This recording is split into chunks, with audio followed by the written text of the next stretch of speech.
दिलवाले गईले राजा बोतल में भर के।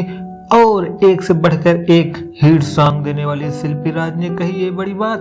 क्या है आपको खबर या है बेखबर? चैनल को सब्सक्राइब कर लीजिए। आइए जान लेते हैं पूरी जानकारी।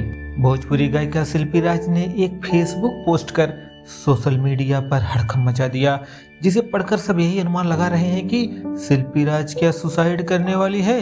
दरअसल में शिल्पी राज ने फेसबुक पर लिखा कि मैं कोई भी काम अच्छे से नहीं कर पाई, न पढ़ाई न संगीत। मैं क्या थी और क्या बन गई हूँ। सच कहूँ तो मैं एक कठपुतली बन गई हूँ। कुछ समझ में नहीं आ रहा है क्या करूँ। माँ, एक तू ही है जो मुझे रोकी है, लेकिन अब मन करता है इस दुनिया में रहने का। माफ करना आप।